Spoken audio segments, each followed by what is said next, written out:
The first time Lanson McCrae heard the word Aelari, he was waist-deep in the charred remains of a collapsed drone carrier outside Reno, elbow-deep in tangled wiring and the blunt stench of scorched insulation. The desert wind whipped sand into his eyes, and his right hand was bleeding from a jagged panel he hadn't seen before it bit him. "McCrae," came the voice in his earpiece. "How fast can you get that panel realigned?" Lanson spat into the dirt and wiped his forehead with the back of his wrist. "If this thing doesn't explode in my face, maybe 30 minutes. If it does, I'll need a new face. Don't let it explode." Helpful advice, Bobby. The line went quiet as he bent back into the wreckage, gritting his teeth against the pain in his hand. His glove was soaked through. A few minutes later, the panel snapped back into place under his boot, and the hum of residual energy flickered out with a sputtering sigh. By the time he made it back to base, his hand was wrapped in a stained rag, and he was too tired to argue when someone shoved an orange bottle of antiseptic in his face. 2 days later, the Aelari arrived. They didn't land with fanfare. No thundering engines or gleaming hulls. Just a low-frequency hum that rattled the windows of the control tower and made half the base think they were having a migraine. A silvery vessel the size of a football field lowered itself onto the salt flats outside the perimeter fence and extended a ramp like a tongue testing the air. And then there was Veteran. 7 feet tall, skin the blue of glacier ice, and eyes that didn't blink. The first words he said to the humans were, "We have evolved beyond pain." Lanson stood in the back of the crowd, arms crossed. He didn't say anything, but his still bandaged hand throbbed in time with his heartbeat. Evolved beyond pain? Huh? Must be nice. The Aelari made it clear early on that they weren't conquerors. They were observers, diplomats, scholars of biology and culture. They wanted to learn. They wanted to understand. And above all, they wanted to teach. Veteran became a fixture at the base, gliding through the hallways like a sentient breeze, asking questions that made even the engineers blink twice. "Why do you persist in performing acts that cause damage to your tissues?" he asked Lanson one afternoon, watching as the man lifted a fuel cell into a maintenance chamber and smacked his shin against the hatch. "Because someone has to," Lanson grunted, rubbing the bone. "And because I can handle it."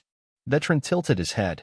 "You are aware of the nociceptive response to your body's warning system. Your tolerance for it appears abnormally high." "Maybe," Lanson shrugged. "Or maybe we just get used to it."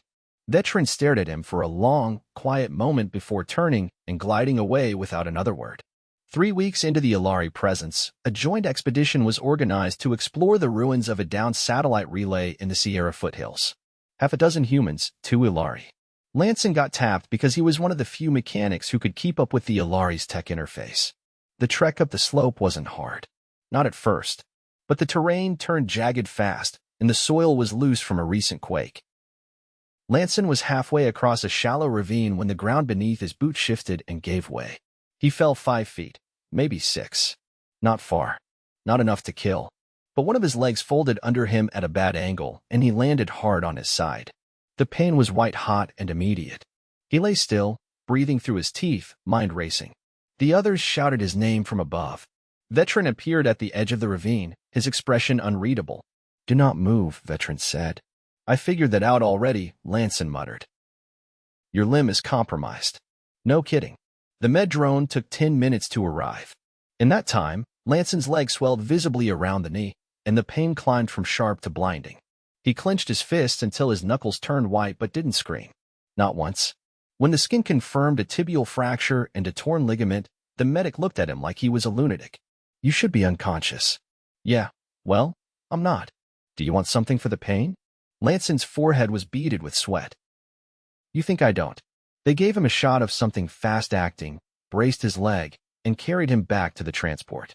Veteran watched the whole time, silent. Back at the base, the doctors confirmed he'd need surgery to repair the tear and at least 6 weeks on crutches. Maybe longer. 2 days later, Veteran asked to speak with him privately. "You experienced a fracture and ligament rupture," Veteran said, standing at the foot of Lanson's bed. "Yet you remained conscious. You did not vocalize distress. Your vital signs spiked only marginally." Lanson leaned back against the pillow. "I was in pain. Still am." "Then why did you not react as expected?" "What?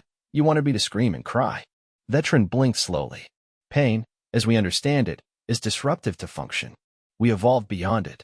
Our nervous systems no longer interpret nociceptive input as suffering. We observe it, we register it, but we do not feel it. Must be convenient. It is essential to our scientific efficiency. Lanson looked down at his leg. Well, I don't have that luxury. Yet you continued functioning. You did not collapse from shock. You did not lose consciousness. You even attempted to stand. Yeah, that was dumb. That was exceptional. Lanson frowned. You're making it sound like I'm some kind of freak. No, you are. Perplexing. 2 weeks later, Lanson was hobbling across the base on crutches when the explosion happened. A containment unit in the Aelari's research wing malfunctioned. Something volatile ignited. The shockwave blew out half the wall and hurled the nearby maintenance crew into the air. Lanson was on the opposite side of the corridor when the blast hit, knocked sideways into a steel support beam. When he came to, his head was ringing, and blood was running down the side of his face. His left arm was bent at a bad angle. His crutches were gone. He couldn't move his arm, could barely turn his head, but he could hear someone crying out nearby, a human voice. Trapped under debris, he dragged himself forward using one leg, his good arm, and sheer willpower. The pain was worse than anything he'd felt before. Worse than the leg. Worse than the burns he got welding a pressure valve in college. Every inch forward was a new flavor of agony. He found Corporal Sanders pinned beneath a section of collapsed wall. The man's leg was crushed. He was barely conscious. Lanson tried to lift the debris, but his broken arm screamed in protest. He used his shoulder instead. Braced. Pushed. Gritted his teeth until he thought they'd crack. The block shifted. Enough. He pulled Sanders free, inch by inch, both of them moaning. By the time the med team arrived, Lanson had passed out from blood loss. He woke up in the infirmary with a concussion, a fractured humerus, and a handful of cracked ribs. This time, the doctors didn't even bother pretending he was okay. You're lucky you didn't bleed out, the surgeon said. You're going to need surgery on the arm. At least 3 months of recovery. Lanson didn't argue. The next day, Veteran visited again. This time, he didn't stand. He sat. Quiet. You sustained multiple injuries. Yet again, you acted in defiance of what we know about pain. I didn't have a choice. You always have a choice. Lanson closed his eyes. Maybe. But he would have died. Your physiological thresholds for pain are not augmented. Your biology is within standard range. Yet you chose to endure suffering to assist another. That's kind of what we do. Veteran was silent for a long time. Then he said, we believed ourselves advanced for eliminating pain. But perhaps we have eliminated something else too. Lanson opened one eye. Like what? Urgency. Sacrifice. The drive to protect despite cost. I'm not a hero. No. You are human. 2 months passed. Lanson's arm was still stiff, still sore. Physical therapy 3 times a week. His leg had healed, but he'd lost muscle. He moved slower, but he was up. He returned to duty on restricted tasks, mostly diagnostics. No heavy lifting, no climbing. Veteran shadowed him for days, quietly watching, asking fewer questions now, listening more. One afternoon, as they reviewed a damaged coolant line, Veteran said, what you call pain we once called weakness. Now I believe it is something else. Lanson raised an eyebrow. Like what? Evidence of meaning. He didn't know what to say to that. Weeks later, when the Aelari left Earth, they took with them samples, data, and hours of recorded interactions. But they also left something behind. A small plaque in the base's common room. Simple. Etched in their language and in English. In pain, there is purpose. In purpose, resilience. In resilience, humanity. Lanson never claimed to understand the Aelari. But he knew this. Pain hurt. It always would. But maybe, just maybe, that wasn't the worst thing. The lab stank of ozone and scorched rubber. Lanson stared at the blackened panel on the floor, flexing his still stiff fingers. His arm ached not the sharp kind, but the dull, persistent throb that made physical therapy feel like a punishment handed down by the universe. He shifted his weight onto his good leg, adjusted the strap of the exosupport bracing his opposite knee, and blew out a shallow breath. He reassembled that without external assistance, said a voice behind him. He didn't need to turn. The Aelari's gate was soundless, like mist deciding where to drift. Didn't feel like waiting for requisition clearance, Lanson said. It was clogging the air scrubber circuit. I like breathing clean. The Aelari engineer, Nerith, tilted his head. His skin had a faint metallic sheen, brighter than Veteran's glacial tone. Like polished mercury under soft light. He studied the blackened panel, then looked at Lanson's hands. You exhibit signs of incomplete tissue recovery, Nerith said. Why engage in functions requiring strain? Didn't know fixing a panel was going to qualify as Olympic sport. Nerith's voice was always even, the same filtered cadence used when examining molecules or measuring stellar drift. We would have waited for full biostabilization before reintroducing physical demand. Yeah, well, humans and waiting don't always get along. Nerith crouched beside the panel, long fingers tracing the warped edge. This component was exposed to a directed thermal discharge. Possibly sabotage. Lanson blinked. You're telling me someone torched a carbon filter on purpose? The burn pattern is vertical. Your atmospheric systems are horizontal. The geometry does not align with accident. He straightened, pausing half a beat. You did not notice the scent? I noticed it smelled like someone microwaved a tire. Figured it was just another systems hiccup. The presence of hydrocarbon residue indicates artificial ignition. Lanson looked back at the panel. You think one of ours did it? I do not assume species before evidence. Fair enough. But if it was a human, they're gonna regret messing around with life support. Nerith didn't respond. He was already scanning the air with an egg-shaped sensor that unfolded like a blooming flower. Lanson eased down onto a bench, his knee twitching under the support brace. 3 hours later, security footage confirmed the anomaly. A figure in a hooded thermal suit had accessed the ventilation shaft at 0300, overridden a circuit lock, and jammed what looked like a heating coil into the unit. The image resolution was too poor to identify the saboteur. The helmet obscured everything. Lanson sat in the security bay, arms crossed while the footage looped again. Why target the Aelari wing, he asked. The base commander, a wiry woman named Ridley, didn't look away from the screen. No idea. Could be some fringe anti-contact nut. Or someone who thinks the Aelari are getting too comfortable. Ridley exhaled through her nose. We've got 12 nations sharing this outpost. 37 human staff. 8 Aelari. Tension's inevitable. Lanson leaned forward. You think there's more coming? I think whoever did this wanted a reaction. And I'd like to avoid giving them one. Over the next 2 days, security doubled near the Aelari labs. Nerith didn't comment on it. Neither did Veteran, who returned from an orbital mission late in the evening and immediately requested a private systems integrity report. Lanson was still awake, elbow deep in a cracked coolant pipe in the lower ring, when the request came through. He arrived at the Aelari sector limping slightly. He didn't trust the brace at night when the cold made his joints tighten. Veteran was waiting near the sector's central node, where soft pulses of pink and violet light ran through the walls like veins. You received the footage? Veteran asked. Yeah, Lanson said. Doesn't narrow it down. You believe it was human? Could have been anyone with arms and bad intentions. Veteran's gaze didn't waver. You do not seem surprised. Most people don't like feeling outmatched. You show up with skin that doesn't scar and eyes that don't blink, and some folks get twitchy. We do not consider ourselves superior. That's not always what matters. Veteran was quiet. Then, pain is a signal, but it is also a memory. Your species carries it in ways we do not. I wonder if that makes you more reactive, or more resilient. I'm not a philosopher. I just fix things that break. That includes people. Lanson frowned. You think this is about me? Not solely. But your presence is. Disrupting. Glad to know I'm a problem. Not a problem. A variable. In the morning, the sabotage escalated. This time, someone tampered with the atmospheric calibrators, causing a spike in nitrogen levels just high enough to trigger headaches and disorientation among Aelari personnel. No humans were affected. Nerith collapsed in the corridor outside the hydroponics bay. Lanson was the one who found him, slumped against the wall, eyes fluttering in rhythmic disarray. He called for medical, then knelt beside him, pressing 2 fingers to his throat. Pulse is weird, he muttered. Feels like it's skipping beats.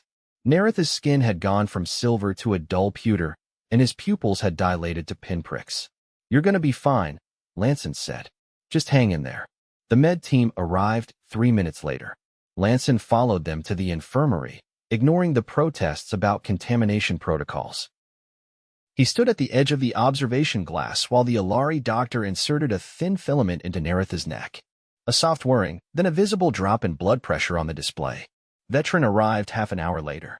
You believe this was another attack, he said. Lanson nodded. The system was accessed remotely. Someone adjusted the mix ratios. We do not process nitrogen the same way you do.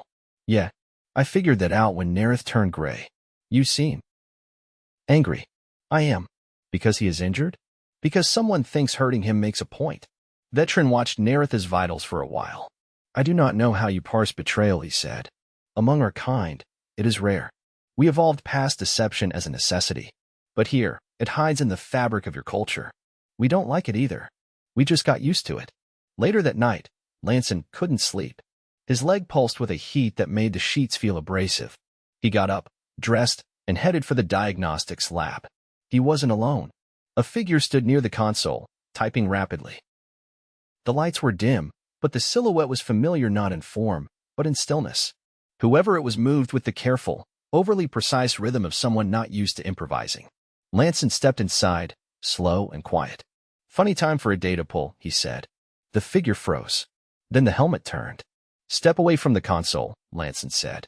Silence. I said. The lights flared on. The figure lunged. Lanson reacted without thinking. His injured leg gave out as he twisted, and he crashed sideways into the energy rack. Pain detonated up his hip, but he caught the attacker's arm, yanked, and drove them into the steel table. The helmet struck the edge, cracked, and fell away. The face underneath wasn't human. Not Aelari, either. The skin was mottled green, the bones wrong, the eyes vertical slits like a snake's. Lanson backed up, breathing hard. The creature hissed, then dashed for the corridor. Alarms blared. Red light bathed the lab. Lanson stumbled after it, but his leg buckled again, and he slammed into the wall. By the time security arrived, the intruder was gone. 2 hours later, the base was locked down. Veteran and Ridley stood over the security feed, watching the creature slip through access points with pre-authorized clearance. It wasn't human, Lanson said. And it sure as hell wasn't yours. Veteran nodded. No, but it mimicked one of ours. Ridley looked between them. You think this was staged? I think someone wants us to turn on each other, Lanson said. And we almost did. Veteran's eyes narrowed. Then we must demonstrate that we will not. Nerith recovered 3 days later. His voice was weaker, but his mind intact. Lanson visited him with a packet of freeze-dried strawberries from the hydroponics bay. Your species eats these for pleasure? Nerith asked, turning the pouch over. Yeah, Lanson said. They crunch like gravel, but they're sweet. Nerith ate one. His expression didn't change. Do you regret intervening? He asked. No, you were injured again. Lanson looked at his wrapped hand. I'll live. Nerith nodded. Then perhaps that is what makes you dangerous. To who? To those who assume endurance means indifference. Lanson didn't answer. He just leaned back and watched the ceiling hum. Lanson tapped the side of the diagnostic array again, this time with the flat of his knuckle instead of his fist. A soft ripple of blue ran across the interface, then froze. Static bled across the display like frost. Still doing that thing, came a voice behind him. He didn't turn. Only when I ask it nicely. Veteran stepped forward, arms folded behind his back. The system's been recoded. Unauthorized override attempts were embedded in the backup layer. Human syntax. Lanson exhaled through his nose. You're telling me someone buried a detour in our own code? That's not amateur work. We've isolated the insertion point. It predates the sabotage attempts by several weeks. That made Lanson pause. So all this was planned before you even landed the ship? Veteran nodded once. It appears our presence was anticipated. And adjusted for. Adjusted how? By mimicking familiarity. Whoever orchestrated this used your own systems to simulate internal failure. Familiar glitches. Known malfunctions. Nothing overt, just enough to build a pattern. Lanson leaned forward, resting his forearms on the console. That's why it didn't raise any alarms. We dismissed it. Thought it was just more of the usual garbage we deal with out here. Precisely. For a few seconds, the only sound was the low whir of the cooling fans overhead. Then Lanson straightened, eyes narrowing. So what's the move? Veteran didn't answer right away. You're stalling, Lanson said. We've identified the last access point. It came from MedLab 2. Approximately 32 hours ago. Someone used the medical systems? The biometric scanner was disabled. Manual entry. The only way to bypass that is from inside. Lanson's jaw clenched. You think it was one of our staff? I think someone wants us to think that. He turned, walking toward the corridor. Lanson followed. They passed through the infirmary wing, where the lights dimmed automatically to match the artificial dusk cycle. A few Aelari rested in the recovery chambers, their bodies suspended in low gravity, fields to aid neural recalibration. No human patients remained. The facility had been cleared earlier that day for full system audit.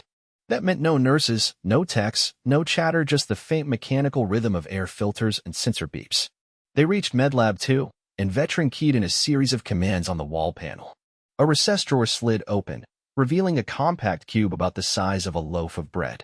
It was smooth, coppery, almost featureless. This was hidden behind the imaging array, Veteran said. We believe it is a relay node.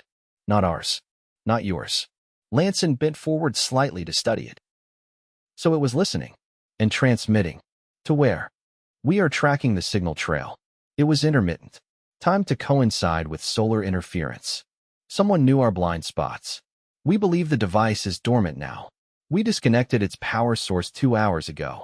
Lanson stepped back. That's why you called me. You wanted to see how I'd respond. We wanted to see if pain tolerance extended to uncertainty. Lanson gave a short laugh. You think not knowing hurts as bad as a broken leg. Not for everyone. But for some, ambiguity corrodes resolve. Lanson didn't answer. He took a slow breath and rubbed his palm along the side of his thigh. I've had worse, he said. Veteran regarded him for several seconds, then turned toward the exit. There is one more anomaly. Of course there was. They walked back through the main corridor, passing a few humans on shift change. No one made eye contact. Not out of suspicion, more the kind of exhaustion that came from too many surprises packed into too few days. Veteran stopped outside the auxiliary reactor housing. The door was sealed. This area was scheduled for maintenance, he said. But the logs show no technician entered. Then who did? We don't know. But the internal sensors recorded a temperature spike. Brief. Confined to the core intake. Can we open it? Already unlocked. They stepped inside. The reactor room was humming softly, the glow from the containment chamber bathing the walls in pale green. It felt warmer than usual. Not dangerously so, but enough to raise questions. Lanson moved toward the intake panel, crouched down, and opened the lower hatch. A faint trace of soot lined the edges. He reached in and pulled out a small, blackened object half melted, but still recognizable. A boot sole. Veteran knelt beside him. Human design? Looks like it. But not from anyone stationed here. These are reinforced for high radiation exposure. Only used in lunar ops. None of your personnel have been off-world recently. Nope. And our supply manifest hasn't included these in years. He set the sole down and straightened slowly, his knee protesting. So what's the play now? He asked. We seal the facility. Sweep every system. Complete a full structural scan. And the saboteur? If they're still here, they'll reveal themselves when they lose access. Or they'll panic and try something worse. Veteran didn't respond. He walked over to the central panel and initiated the lockdown. Over the next 3 hours, the base transformed. Every door required biometric confirmation. Communications were rerouted through hardened Aelari channels. Several corridors were closed entirely. The humans kept working, but their posture had changed, shoulders tight, eyes flicking toward exits that no longer opened. At midnight, the environmental controls triggered a silent alarm. Veteran and Lanson met near the lower maintenance shaft, where a panel had been forced open. This section isn't monitored, Lanson said. No longer, Veteran replied, holding up a new sensor node. We've installed coverage. They crawled into the shaft.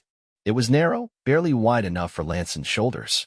The metal walls carried the faint tang of ozone and dust. 10 meters in, they found the remains of a portable relay. It had been crushed intentionally, with force. No prints, but fragments of alien alloy embedded in the wall. Veteran retrieved a sample. Same composition as the earlier device. Lanson pressed his back against the wall. So they've been planting these things all over. Listening, mapping our routines, learning how we move. Preparing for something. But they didn't strike. They sabotaged. Subtle, precise. Psychological warfare. They underestimated how stubborn we are. They backed out of the shaft. Outside, the lights had shifted to emergency mode. Red bands pulsed along the floor. Ridley met them near the command center. We've got movement in the hangar bay, she said, voice low. Unauthorized access. Human signature, but the ID doesn't match anyone on the roster. Go, Veteran said. They reached the hangar 10 minutes later. The figure was inside one of the shuttle loaders, fiddling with the guidance system. Lanson recognized the posture immediately, too upright, too deliberate. He moved forward while Ridley and Veteran flanked the side. You're not getting off this base, Lanson called out. The figure turned. The face was human, but the eyes weren't. Black, featureless, reflecting nothing. You're not one of us, Lanson said. No, the figure replied. But I wore your skin. Ridley raised her weapon. Step away from the console. I came to observe, the figure said. Your responses. Your thresholds. I did not expect resistance to persist. You thought we'd fracture under pressure, Veteran said. You're built to fracture. You crave division. You misread the data, Lanson said. The figure tilted its head. Pain unifies you. I underestimated that. You won't get another chance, Ridley snapped. But the figure didn't resist. It stepped back, hands raised. You've confirmed the hypothesis, it said. Pain does not deter you. It defines you. We'll take that as a compliment, Lanson muttered. The figure was detained. It offered no further resistance, no answers. Within the hour, it degraded into a gelatinous state. Non-human tissue, unstable under confinement. The Aelari incinerated the remains. 3 days later, the base returned to standard protocol. The systems were scrubbed, the hidden devices destroyed. No further incursions were detected. Lanson sat outside the hydroponics bay, knee elevated, ice pack balanced on the joint. Veteran joined him without speaking. After a time, Lanson said, You think there are more of them? Possibly. But this one failed. You ever gonna evolve pain back into your system? No. But we may study yours with less arrogance. Lanson leaned back. Don't envy you. It's not fun. No. But it may be necessary. They sat in silence while the grow lights flicked on behind them, casting everything in soft grains. For once, there were no alarms. No injuries. No unknowns. Just the hum of things slowly, stubbornly returning to normal.